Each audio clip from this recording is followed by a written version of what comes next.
Amazon, one of the richest habitats on Earth. It is not surprising that it has attracted this man's attention. Discovering animals and plants new to science is his life, and there's no better place to look than the jungles of Brazil. Who knows what he might find, what might be lurking in the dark.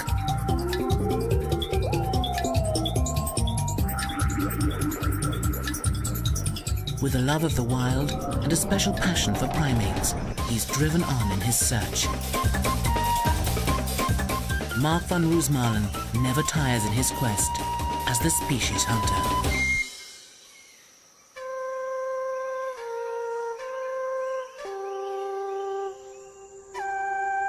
Northern Brazil.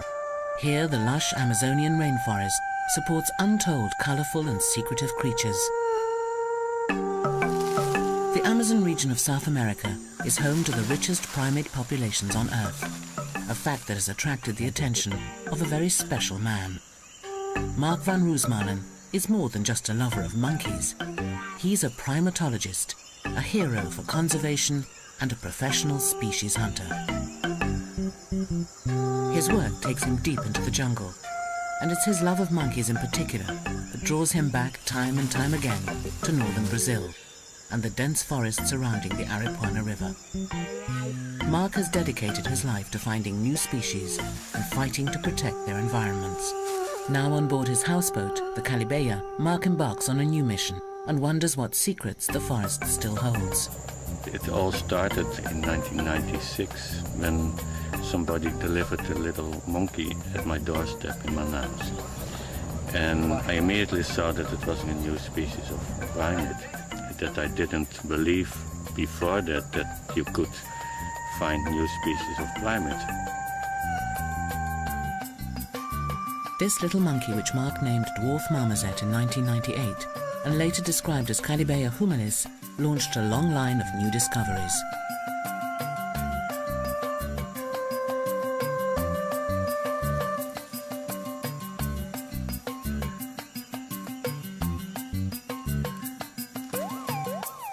Since then, Mark claims to have discovered more than 20 other previously unknown primates, and also a dwarf porcupine with a pink nose. Also interested in botany, Mark's research on the plants of the region are a standard text. It was Time magazine that dubbed him a hero of the planet because of his commitment to conservation work. Mark's recent work focuses on the forest surrounding the Aripuanã River, an area of Brazilian rainforest the size of France.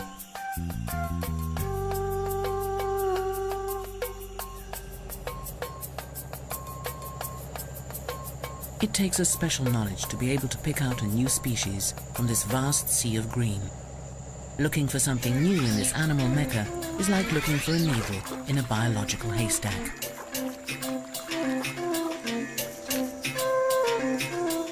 Why is it so important to find new species?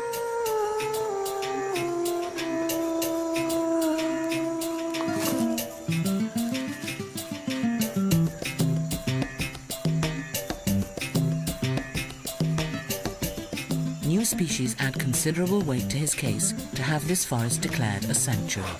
It could be argued that some of the rarer animals and plants here are protected elsewhere, making a local sanctuary unnecessary. But if Mark could show that a unique kind was found here and nowhere else, it would greatly strengthen his chances.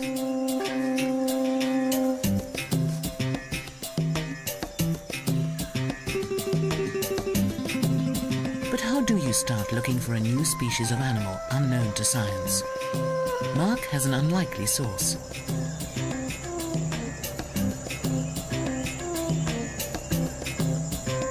He visits some friends that he considers to be the true field scientists, the people who've lived along the Aripuanã River for generations.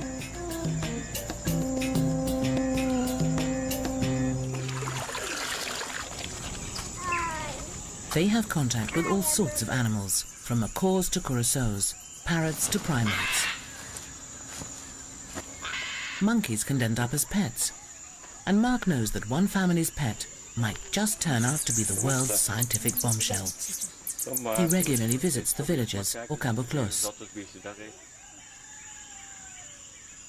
Doña Teresa invites him to see their latest addition. It's an adolescent marmoset. Doña Teresa took care of it after its mother was killed for the pot. The monkey belongs to a species that Mark described for the first time in 2000. He called it Mico manicorensis, after the town of Manicore on the Madeira River. The marmoset probably wouldn't live long in captivity, and Doña Teresa exchanges it for a bag of beans. Mark never pays for his finds. He doesn't want animals captured deliberately. So that's exactly the way how I get all the monkeys, because these people, local people, live on subsistence hunting, so they kill the mothers, and if they have dependent babies, they keep them like this one. And what is just what they put in the pot is scientific material for me.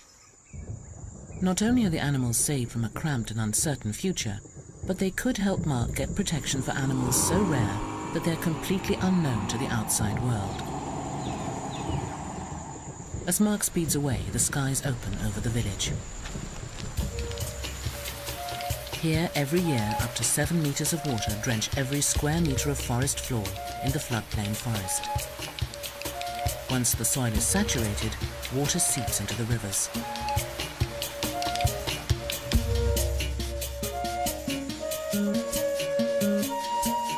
In some places, the water levels swell seasonally by over 10 meters, leaving nothing but the canopy stretching beyond the water's surface.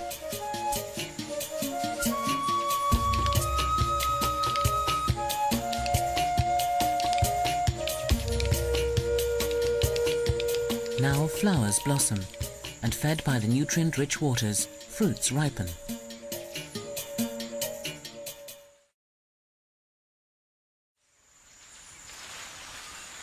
Creatures normally hidden in the depths of the forest and high up out of view descend to the floodplain to feed, making them easier to see. Among them, the spider monkey, one of the largest monkeys on the continent. Spider monkeys are easily distinguishable. They have the longest tails in the monkey family, which are used like a fifth limb to swing through the branches.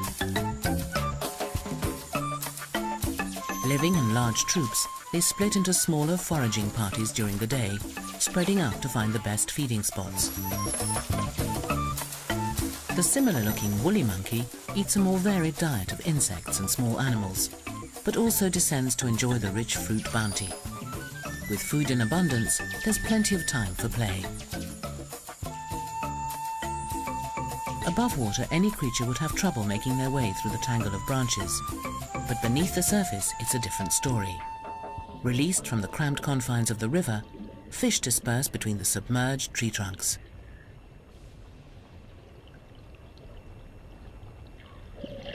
Animals that usually travel by foot are forced to swim. Sloths usually crawl from tree to tree. Now, though, they must paddle.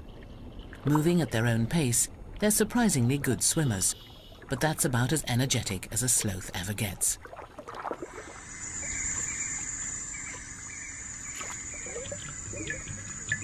Other strange forms swim by, giants lurking in the murky water. According to legend, when sailors of old glimpsed these creatures at sea, they mistook them for mermaids. The resemblance is not very striking. These are Amazonian manatees or sea cows, one of a few species called sirenians. They look like whales, but are in fact closely related to the elephant.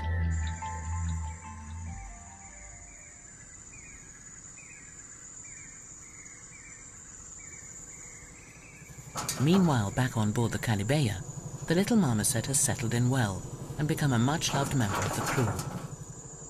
Beady-eyed, he spots a stowaway, a praying mantis, a tasty snack for the liveaboard pest control.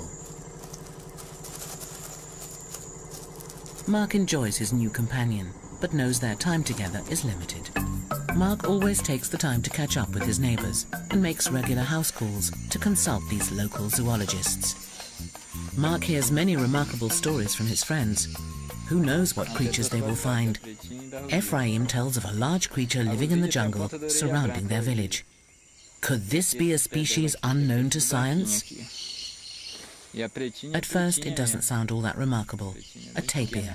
According to the science books, just one species of tapir lives here, the South American tapir. Textbooks say 4 species of tapir live in the jungles of South America and Asia, the last members of an ancient family of animals related to horses and rhinos.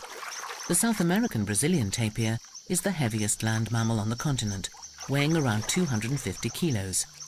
Tapirs all have the prehensile trunk, but the South American can be identified by the distinctive white ear tips and pale feet. But the animal Ephraim describes is half the size and jet black all over. If this were to turn out to be a new species, it would be electrifying. This may be the only place where the dark tapir lives, and without the knowledge of studies, it could be on the brink of extinction. It's vital to find out more, and that is Mark's mission in life. But the locals haven't finished yet. Peccaries look like pigs, but are more closely related to hippos. Science describes 2 species in the Amazon, the widespread collared peccary and the much larger and noisier white-lipped peccary. This species has a more limited range and moves through the forest in noisy groups of 100 animals or more. That's not what the locals see on their hunts. They describe 4 peccaries, including another white-lipped species that is redder in color and has white feet, and another kind they call Caetitumunde, the giant peccary. Unlike other peccary species living in herds, the much larger Caetitumunde is only seen in small family groups.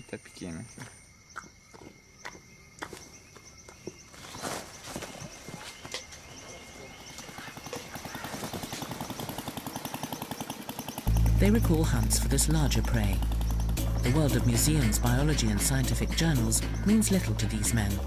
They just want to make sure their children have enough to eat. They sometimes hunt the giant peccary. Like other members of its family, it aggressively defends itself, but an animal this size provides a lot of meat. No white collar, no white lip. Their dinner is a species completely unknown to science.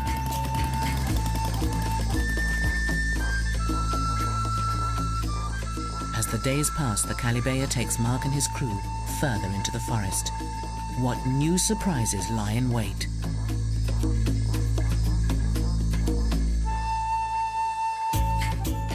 The golden morning sun reveals little sandbanks, the first signs that the floodwaters are subsiding. Already, these fingers of land have attracted skimmers who loudly lay claim to the banks. One morning, Mark has some surprise visitors. The men have killed another peccary, but knew their dinner would be of interest to Mark. The meat has already gone to feed their families, but the men kept the skin and pinned it out to dry. Mark instantly notes the large size, the stiff black mane, and the absence of a white lip or white collar. This skin comes from an animal unknown to science, a giant peccary. As Mark sits with his monkey friend, he recalls a similar gift, and what may turn out to be the biggest discovery of his career. I was extremely lucky when I came to this little village on the Aripuanã River to do my usual interviews. And then the people told me that they just had hunted a manatee in the creek here. And then I was asking them, how many types of manatee do you know? And they said 2. And then I noticed, I was aware that this was a new species.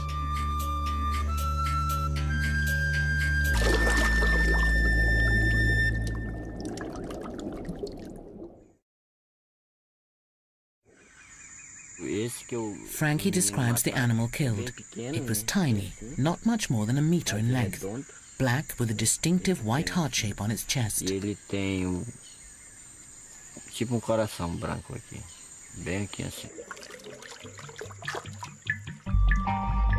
Could it really be possible that such an impressive creature has managed to go unnoticed for so long? How might the dwarf manatee compare to its larger cousins? The Amazonian manatee is a rotund animal growing close to 3 meters in length, with a broad paddle-shaped tail and a flexible whiskered muzzle. Its body is a uniform dark grey with irregular flecks of white on the underside. All known manatees have a low reproductive rate, making them especially vulnerable to the effects of hunting and habitat loss. Will stories of a dwarf manatee hold water? Or are they just another myth of the region? Mark left the village with more than just stories. Once again, the kind people of the Aripuanã let him keep the leftovers of their meal. Later, Mark is able to compare a skull of a common Amazonian manatee with his new treasure, the skull and jawbone of what he believes is a dwarf manatee. Although similar in appearance, there are finer details that tell them apart. So the most striking differences are the long elongated snout of the common one, and the small one has a very short trunk. Another striking difference is the brain case size. It's very narrow and in the common manatee, and then the small dwarf manatee has a relative much larger brain size. Francis guides Mark up the Aripuanã River to the creek where the manatee was killed, hoping that there might be more in the same area.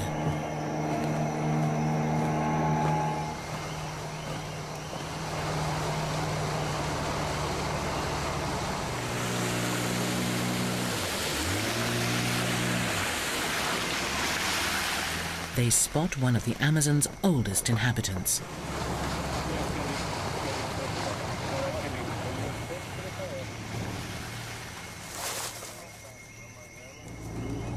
A bird whose ancestors rubbed shoulders with the dinosaurs. The Hoatzin. Hoatzins are known locally as the smelly pheasant for the musky odor they produce. But these birds are a biological wonder, a visual aid to the process of evolution. The chicks still have prehistoric features, including claws on their wings, just like Archaeopteryx, considered widely to be the first bird. They use the claws to scramble through the branches in the flooded forest. The claws disappear before adulthood. Hoatzins are unique birds, with complex stomachs to digest tough vegetation. Special bacteria needed for this harsh diet is passed to the chicks from their parents. The Hoatzin is a natural wonder and another threatened species in need of protection.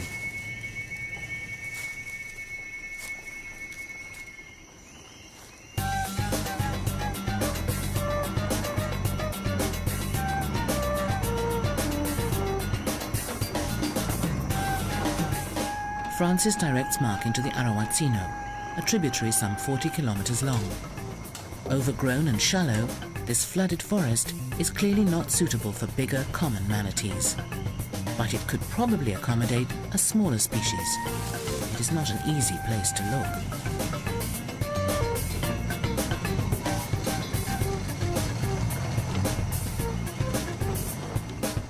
As a primatologist, Mark never stops scouring the treetops for monkeys. He spots one of the smaller residents of the canopy, a squirrel monkey. I learned from the monkeys how to survive in the forest and what you can eat and what you can't eat by observing them.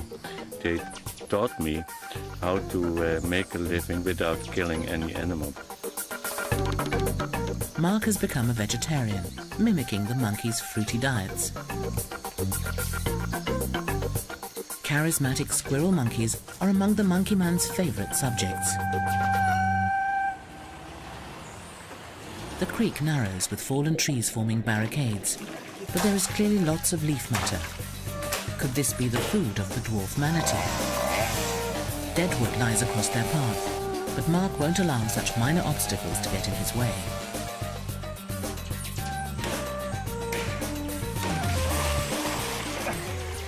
Not when the river ahead may hold such a huge secret.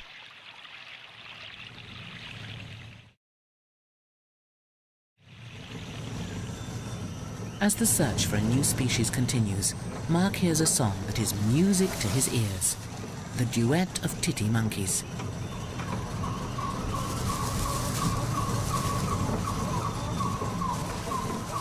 These monkeys also mean a lot to Mark. They were one of his earliest discoveries. He described them back in 2002. He named them Prince Bernhard titty monkeys in honor of his supporter, the Dutch Prince Bernhard. Much of their lives remain a mystery. They've never been filmed in the wild before now.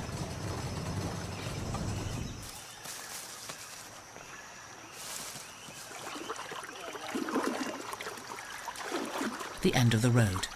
But at least Mark has samples of the dwarf manatee's food. This is about the far as we can get after all these logs over the river. But I'm happy to have seen the habitat of the dwarf manatee, because the local people in Francis, they say that the dwarf manatee is feeding mainly on these two species of Eliocharis grass. If this is true, it would make the dwarf manatee differ in its feeding behavior from its larger cousin. The Amazon manatee feeds at the surface on floating plants. It seems that the new species may be a bottom feeder.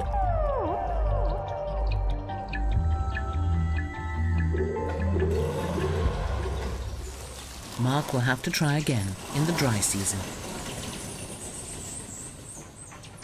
Once home, the Calibea gets another visit.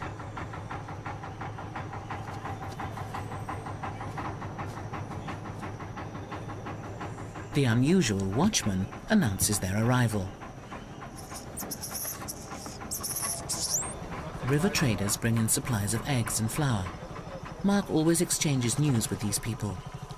As the traders spend their whole time traveling up and down the river, they often have useful information and current news.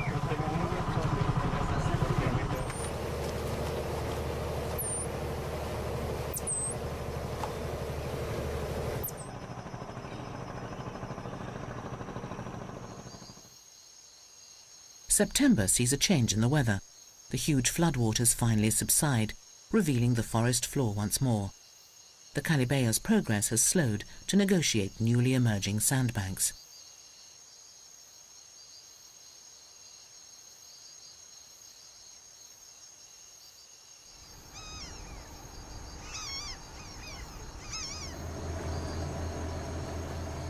Mark uses the downtime to revisit a childhood fantasy, the Lost World. Not so fanciful now as Mark searches for missing giants himself.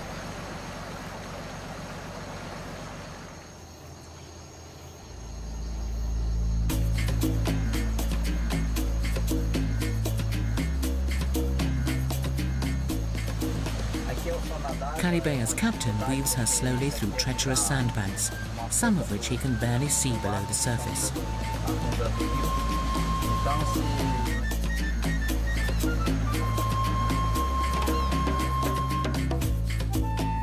At the height of the dry season, the river reveals its skeleton, with sandbanks sticking out like ribs from the murk.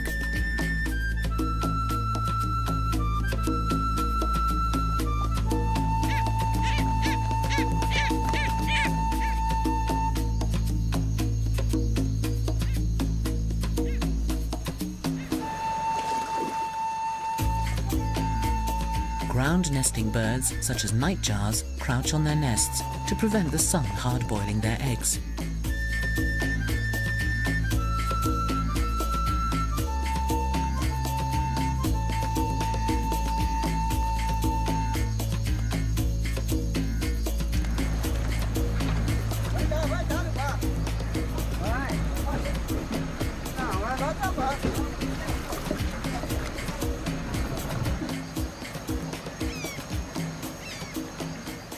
People lived here as far back as the Stone Age, and now the newly exposed rocks tell an ancient story.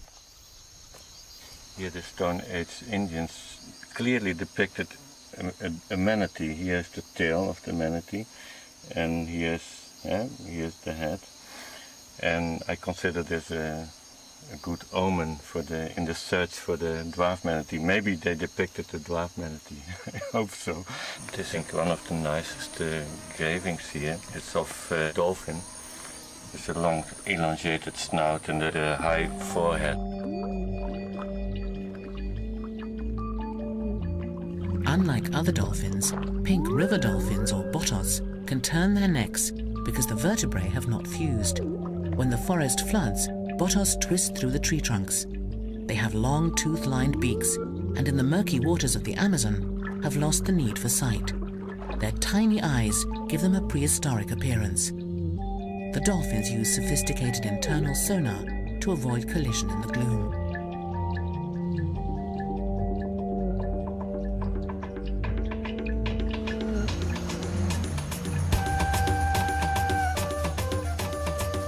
sonar doesn't prevent collisions above the surface, though. The Calibea has run aground for the 4th time. It takes a little patience and some careful navigating to get them back on track.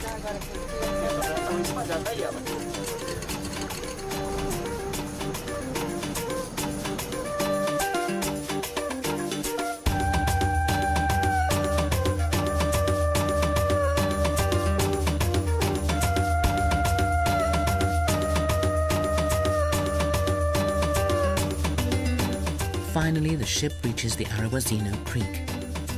Home, Mark believes, to the dwarf manatee. It snakes back into the heart of the mysterious rainforest. Could secret creatures live here, hidden from human eyes?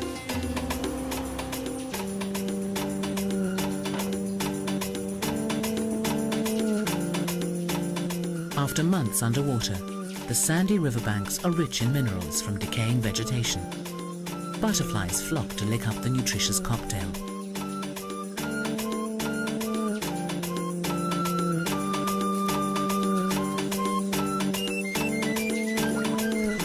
The water is refreshing to drink as well, despite its off-putting colour.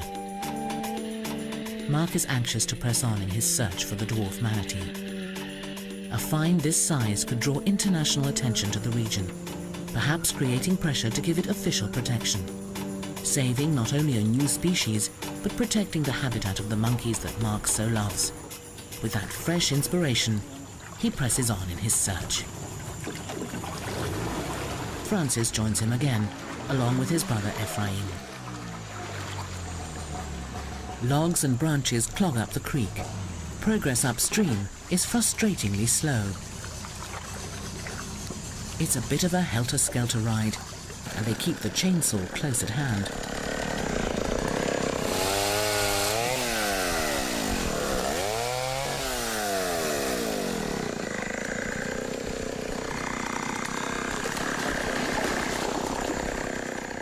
This is dangerous work.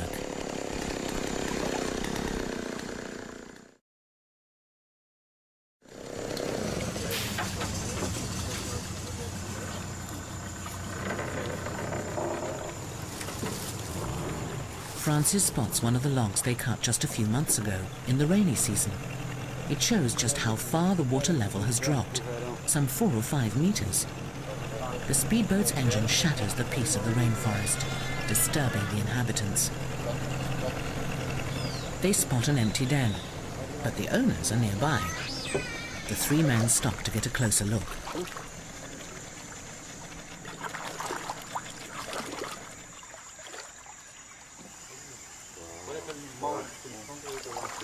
Giant otters, the largest members of the ferret family, agile fish eaters at nearly 2 meters long.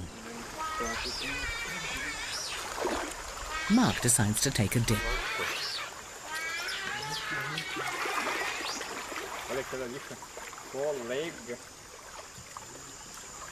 Giant otters live in large family troops and call loudly to each other through the forest. Once a common sight in the Amazon basin, hunting for pelts has greatly reduced their numbers.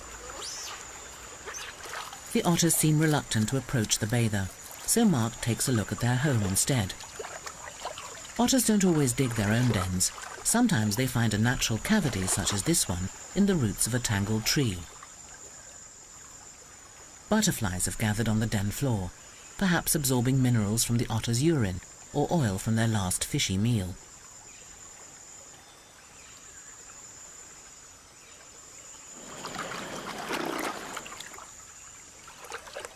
Other traces of the feast remain. Large scales, perhaps from the jarraky fish, one of their favorite fish prey. It's a welcome interlude and a reminder of the rare and important species of the region and the need for their protection. The search must continue.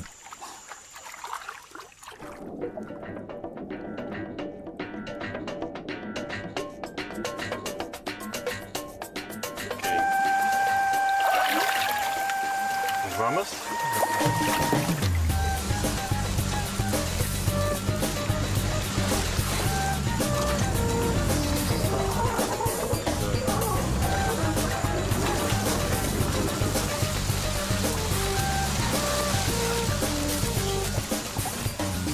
you have to be pretty fit to hunt for manatee in the Aripuanã River.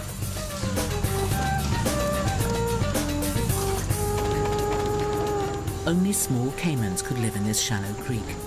The spectacled caiman grows to just over 2 meters, but unlike its relative the black caiman, it's unlikely to attack humans.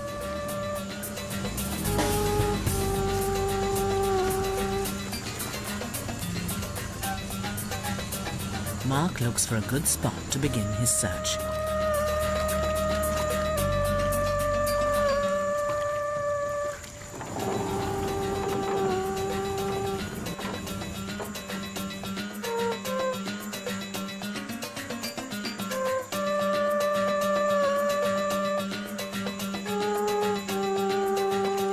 With a likely-looking area selected, the men string a net across the river.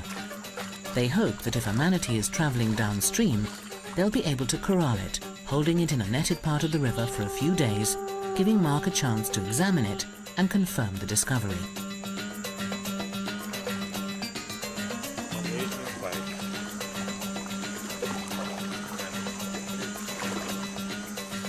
While the trap settles into the river, Mark, ever inquisitive, takes a stroll.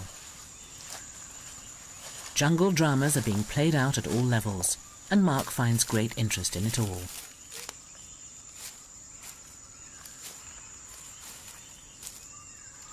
From the animals to the plants on which they live, he even spots a new species that he found just a few months before.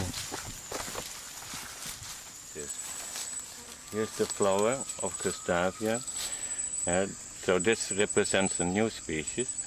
It's amazing because it has the biggest fruit in the genus. It has the most spectacular white, distinct flower in the genus. And then it's representing a new species. Yet another new species. More evidence that the biodiversity of the Aripuanã region ranks among the highest in the world. Aside from little reptiles and insects, there are monkeys here too. The new species of marmoset. Mark can't help but take some time to watch their natural behavior.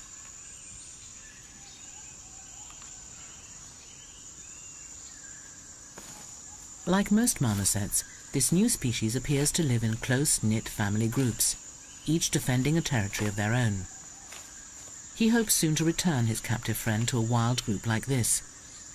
At the moment, the little monkey is a bit young to stand its ground with a wild pack, but the time will come soon enough. The word marmoset comes from the French for grotesque, but the squirrel-like monkeys have won Mark's heart. Unlike other primates, these have specialized in eating gum. In areas where gum trees are plentiful, there can be as many as 50 groups of marmosets in a single square kilometre of forest. There are much larger animals in the area too. The tapirs are the biggest, pushing their way through the undergrowth with their compact bodies and feeding themselves with prehensile trunks. This is the common species, but maybe others lurk in the forest.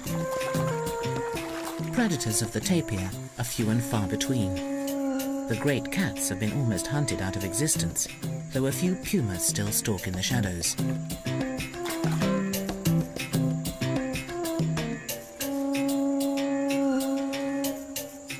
This is the same kind of mountain lion that ranges from Florida to Patagonia.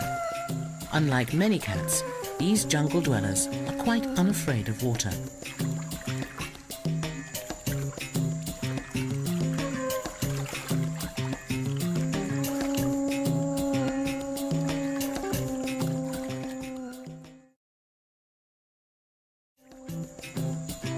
With large predators around, Mark has the safety of his blade, but the knife is more for hacking through the dense vegetation than self-defense.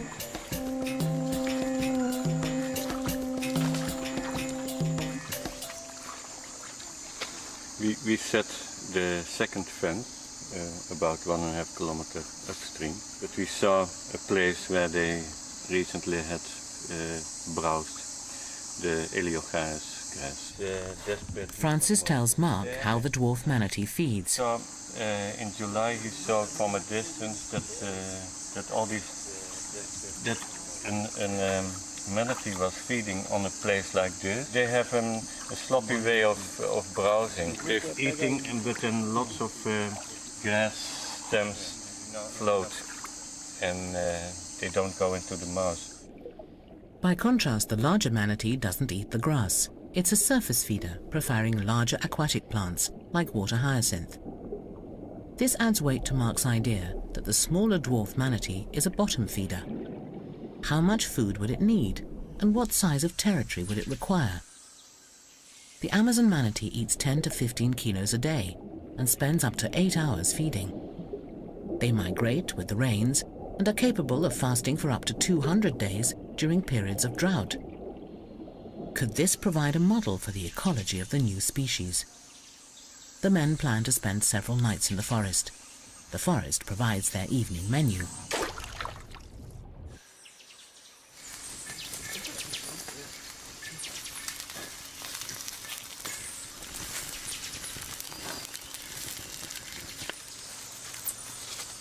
Watched over by his little companion, Mark catches up on some research. It's important for him to keep up to date with developments in the scientific community.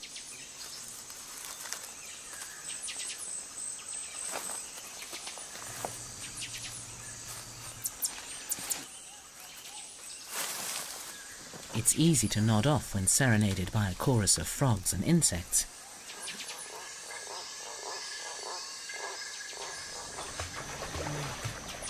Early morning, and the search begins in earnest.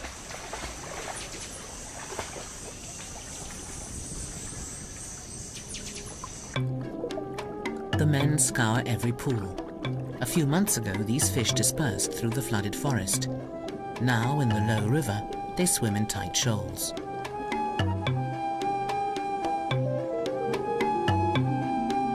The men keep an eye out for hidden dangers.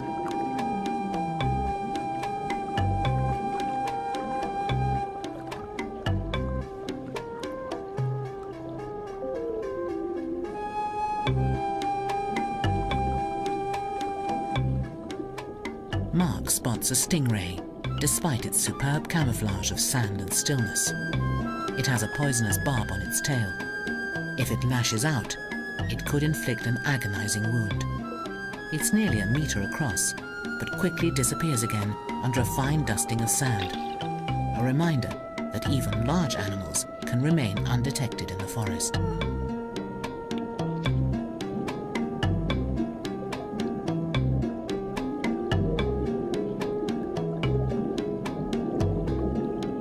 Kilometre and a half later, they reach the downstream net, but hours in the water have taken their toll.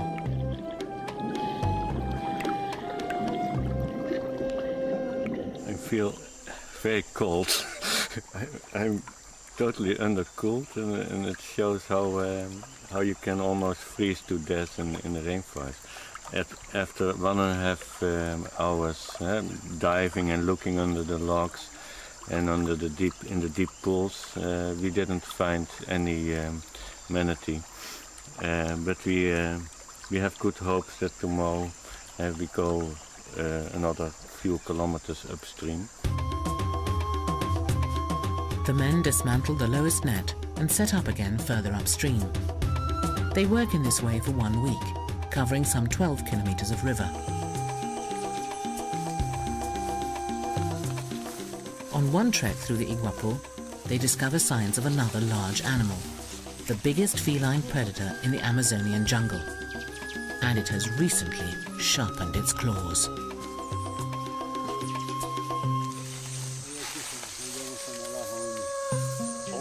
The predator has left its mark.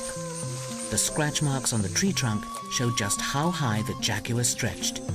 It's more than 2.5 meters. The moment that I see this, then I think about it as a possible threat. But I still think that a fallen tree or a fallen tree branch is more likely way to be killed in this one. The jaguar, the real lord of the forest, the largest and most secretive cat of the Americas. The dense forest remains its final stronghold. Jaguars are known to prey upon aquatic animals and caimans, for instance. So it's probably the only predator for the dwarf manatee. has just time for one last swim.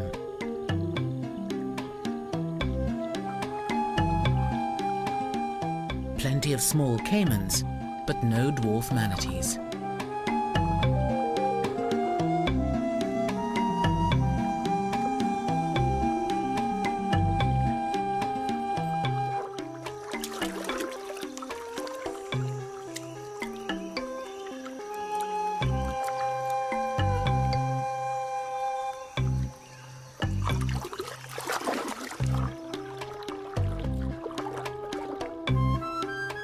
Mark's frustration grows because everywhere in the creek he sees the blunt ends of the Eleocharis grass.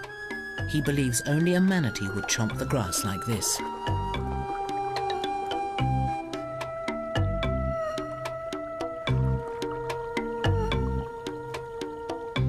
He finds a Stone Age carving of a manatee. Why else would ancient Indians depict a manatee in this small creek unless they'd seen them here?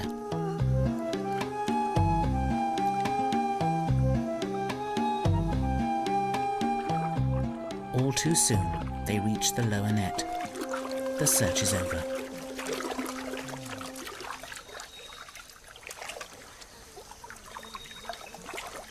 No luck this time. No manatees in this stretch of the river. Francis, Ephraim and Mark pack up the nets for the last time.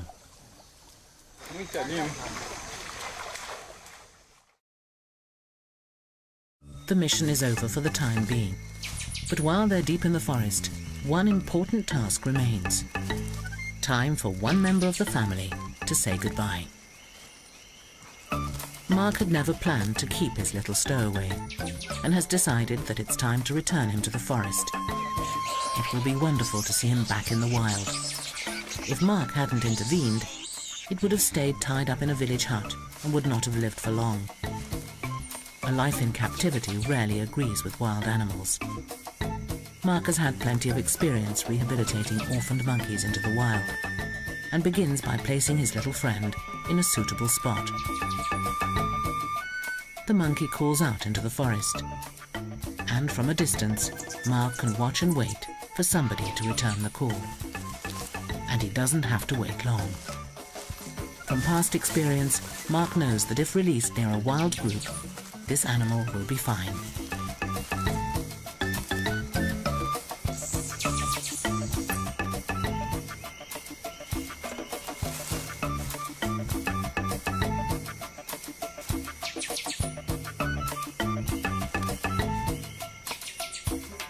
Confident that the troop will now adopt and care for the youngster, and that the little monkey is big and bold enough to stand up for himself, Mark releases him.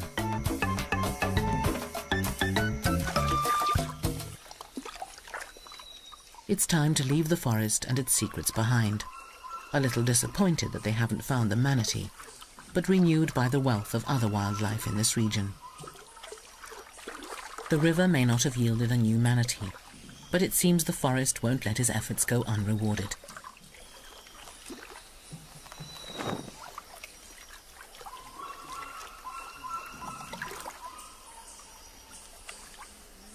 A vulture abandons its meal, an agouti. Mark has never seen this species before. This is an agouti, but I know almost for sure that it's a non-described species of agouti. Agoutis with orange-brown fur live on either side of the Aripuanã River, but this specimen, sandwiched in the middle, has a greenish-black coat. Agoutis are long-legged rodents that forage for fallen fruits and seeds on the forest floor. They're hard to see, fast and agile, able to leap 2 meters to escape attack. The carcass was a lucky find. Mark may have stumbled across yet another new species of small mammal. And the forest still hasn't finished with Mark. It saves the best till last.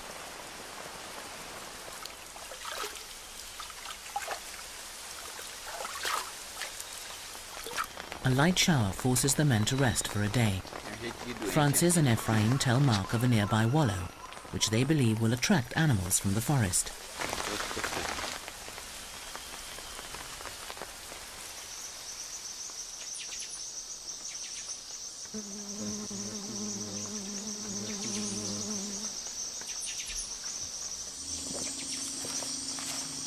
As soon as the rain stops, Ephraim leads him to the spot.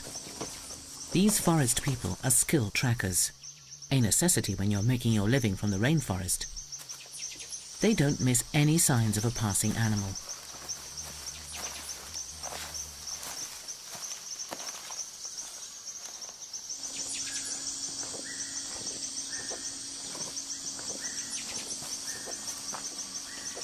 Among the fresh prints, Ephraim notices something that sends a shiver down Mark's spine. A large hoof print. This wasn't left by a white-lipped peccary, or by a collared peccary.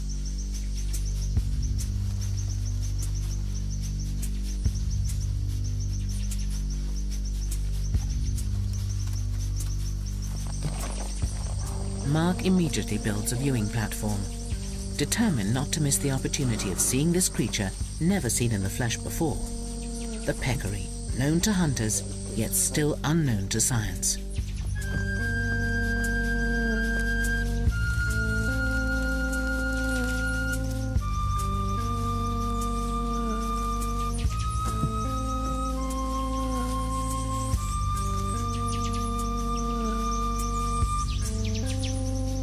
He settles down to wait.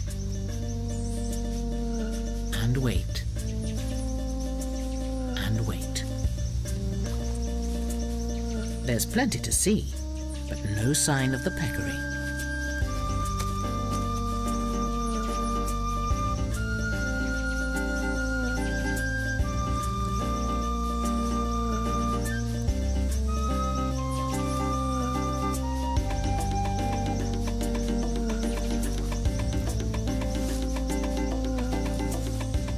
At last, his patience pays off. A large animal edges nervously into view. It doesn't have a white lip or a white collar. A giant peccary. It has a stiff black mane, like the skin the hunters gave Mark.